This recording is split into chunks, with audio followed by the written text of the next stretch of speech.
Okay, this is a great question. This is going to take us a little bit of effort here.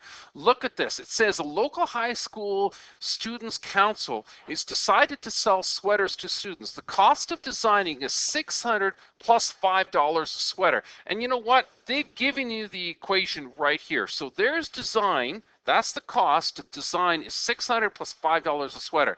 Then they're going to sell the sweaters for 25 bucks each. That's this right here. So if you're going to sell the sweaters, there's the rate of $25 times the number of sweaters you have. That's going to give you the cost again here. So look at this. Now we've got a beautiful system of equations right here. And I want to know, when does the cost of making the sweaters intersect with the cost of selling the sweaters? All right? Or in other words, how much money you're going to actually make from selling the sweaters. So right off, if you think about it, just by designing the sweaters, it's going to cost you 600 bucks. Well, when are you going to recover that money? That's the thing. But notice that the cost keeps climbing. Even though you're selling more sweaters, the cost keeps climbing by $5. Oh man, this is a tough question. Well, not really. If you read the question here, it says, first off, here's your system. And it says, using a graphing calculator, throw this in the graphing calculator and sketch each graph on the grid provided. So there's your beautiful grid. It looks very, very nice. It looks incredibly complicated, but here's a couple things I'm going to teach you in this calculator now that we never had to deal with before. So I'm going to put these questions into the calculator, and then we're going to go from there. So, okay, bring up the calculator. Here it is. Bang. Okay, first one was $600 plus $5 for each sweater sold. I know I'm dealing with X's and Y's, and yet they're talking about D's and N's. Doesn't matter. We're going to use X's and Y's for right now. Then we're told that we're selling each sweater at $25 each. There's your system. But if you graph this thing, look what happens. Remember, we're on Zoom Standard. Well, the problem is, look, I'll go back to this thing and I want to show you something. Look at my values. I'm up to 1,000 here. I'm up to 50 sweaters here. Well, wait a second. Your Zoom standard is 10, 10, 10, 10, 10. Well, we got to change our window setting. We have to make our X out to at least 50, our Y all the way up to 1,000. We don't really care about anything down here, and we really don't care about anything over here. Also, if you notice, this is going up by, 1, 2, 3, 4, 5. Oh, look at that. This is going up by 2s. This is going up by 2s. This guy is going up by 50, 100, 50, 200. This is going up by 50s. So we got lots of things that we got to change on our calculator, and I'm going to show you how to do this in this podcast. That's the coolest. Let's talk about the X's first. You want it to be out to 50. Okay, so bring up the calculator. Here we go. You want your X's to be out to 50. Right now, we are currently at 10. So we got to expand in that direction. So how do you do this? Well, you go over to this little button that says window. And look at this. We got X minimum at -10, X maximum at 10. Well, what do we need negative sweaters for? Can't be that bad of a sweater. So you know what I'm going to do is I'm going to bring this to -1. I'm going to get rid of all of the negative sweaters. But this guy, I'm going to boot up to at least 50 sweaters, right? So now let's look what happens when I graph this thing. Look at this. I've got all the way out to 50, way out here. This is no longer 10. This is now 50. Awesome. But the problem is this is still at 10. Wait a second. I want this at 1,000. I want to get rid of all of this garbage here, right? So let's do that. Let's get rid of the negative Y's. Let's just make it to -1. Let's boot this guy up to 1,000. Okay, so go to your window setting again. Get rid of, and let me clean this up so that you can see it, okay? Let's mouse down here, and we said that we're going to make the Y's, the Y minimum, we're going to make it about -1. We're going to make the Y maximum 1,000. Okay, perfect. Let's graph it and let's see what we got now. Oh, look at that. Holy smokes, we've got the other graph suddenly decided to show up. Holy smokes. And if you think about it, why did that show up? Remember, we started at an initial cost of $600. There's your $600. Because remember, this was D equals to 600 plus 5n. Look at that. If you rearrange this, is D equals to 5n plus 600. That is your y equals mx plus b. There is your intercept at 600. Isn't that interesting now? There's your slope at 5/1. And here's your other graph that we started that was 25n, which had an intersect, of course, of 0. So there's the intersect at 0. There's this guy's intersect at 600, and this is where they're going to intersect right here. But here's another thing that I want to show you. Look at all the ticks you've got down here. Ticka, ticka, ticka, ticka, ticka, ticka, ticka. You've got 50 of them all the way to here. Check out how many ticks you have here. They draw you a solid line. Why? Because there's 1,000 of these little ticks going all the way up. So 1,000 ticks ends up giving you another solid line. Well, that's just ridiculous. Let's go back to our original question. Let me clean this up. Let's go back to our original question and let's find out a couple of interesting things. The original question said this. Oops. There we go, right. Haha, there, perfect, found you.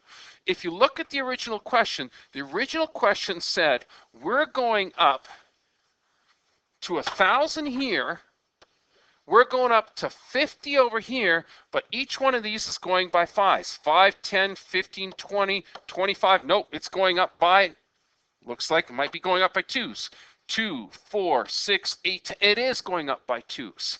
They're going up by 2s. So go back to your calculator now and check this out. If the calculator says, oops, calculator says go up by 2s, then go back to your window setting. Remember, we're going in the X direction and we're going up by a scale now, check this, of 2. That's what the scale means. Remember what the Y ones are going up by? I can't. Let's go back to our question here, and remember, oh, look at that. There's 100s. This must be going up by 50s. That's 50, 100, 50, 100, and so on. So they're going up by a scale value here of 50. So I'm going to go down to my Y's now, and I'm going to go to my scale value of 50 and check this out. Watch what happens. The graph is going to be the same, but look at the ticks. Look at the ticks. They're all going up by 50s. There's 50, there's 100, there's 150, there's 200, and so on. 250, 300, 350, 400, 450, 500, 550, and lo and behold, there's your 600. Awesome. Now, do we have to do that every time? No, but it actually is really, really nice when you're doing a calculation. So now, let's go in here. Second, calculate. We want to find out what is that intersection, because you know what, even though I haven't even read the rest of the question, I know eventually we want to find out where that intersection is. So intersect, yes, enter, yes, yes, yes, and look at that. I'm going to have an intersection at 30 and 750. That becomes really, really important when we go and try to answer these questions. So 30, 750, we know it's going to be there. So first things first, 30, 750 is our intersection point. Let's find it. There's 10, there's 20, there's 30 at 750, which is right about, looks like right about there. There's 30, there's 750. That's my intersection point. Let's clean this up a little bit, okay? This turns out to be a real cool question. Now look, your first graph started at 0, and guess what? I can use that as my second point and find my intersection. Look at the other one. The graph started at 600, and now that I know this intersection is at 3750, I can use that point as my second point. I don't have to worry about y equals mx plus b, intersect points, or anything. I can just go right into the graph and plot it very accurately, because thanks to the calculator, I know the answer. Woo-hoo! Okay, now let's start answering a couple more questions here. It says here, how much profit or loss is made when only 20 sweaters are sold? Oh no, what's going to happen? Well, 20 sweaters. Let's figure out what it's going to cost us here. So the cost here is going to be 600 plus 5 times 20. Okay? So 600 plus 5 times 20. 5 times 20 is 100. This is going to be plus the 600. We're going to spend a total of 700 manufacturing those 20 sweaters. And we know we haven't come to this point yet. And I'm going to talk about that point in a minute. But we're at 700 sweaters. And watch this. If we use this now and figure out how much revenue we have, we can turn around and say, okay, D equals to 25 times the 20 sweaters, right? So we're only going to make 500 bucks. So look at this. 700 minus 500 means I'm $200 out yet. I haven't even broken even yet. So I got to make sure I sell more than 20 sweaters, because if I don't sell more than 20 sweaters, I'm going to lose a heck of a lot of money. See what I mean? Okay. Now, how do I know that? How do I know that? Well, I know that by looking at these two equations and substituting in the values here and here, and common sense tells me the rest. So look what happens when I hit 50 sweaters. 50 sweaters is going to cost you an awful lot of money. That's 600 plus 5 times 50. 5 times 5 is 25 with one extra zero, plus 600. You're going to spend $850 here on just designing the sweater. But now look what happens when I got 25 sweaters, okay? D, $25 times 25 sweaters. 25 times 25 is 625. Look at this. I'm still out. Oh no, I'm 50 sweaters. Oh my goodness, I made a mistake. Let's go back. 50 sweaters. What am I doing here? 50 sweaters. Yikes. 25 times 50. Okay, so now we can figure that out simply by going to our calculator and saying, okay, what is 25 times 50? Check this out. I'm going to get $1,250 here. $1,250 is what I've got. And check this out. My cost for this is $850, but I made $1,250 here. So if I subtract that out, look what I've made. Look how much more money I've made. That cancels 8, goes into 12. I've made 400 bucks in clear profit. So if you think about this, that's one of the reasons why this number is here. That number is 30 at 750. That works out to be the kind of break-even point. Right at this point, your expenses and the amount of revenue that you're going to make at exactly 30 sweaters is where you're going to break even. That's the break-even point. So now you can answer this question down here. This is the break-even point where no profit or loss is made is at that 30, 750 point. 30 sweaters sold for a total of $750. That's the solution to those two equations up here. Now, since using graphing calculator to determine the number of sweaters which must be sold, we did that 30 sweaters, okay? What if all 850 students in the school purchase a sweater, how much profit would the Students' Council make? Another great question. Look at the original questions you have here. You have D equals to 600 plus 5n. The number of students is 850 students. Let's figure out how much that's going to cost us. Okay, bring up the calculator. Here we go. Let's go second quit. Okay, oh, there it is. Clear. We have an equation here of 600 plus 5 times 850. 600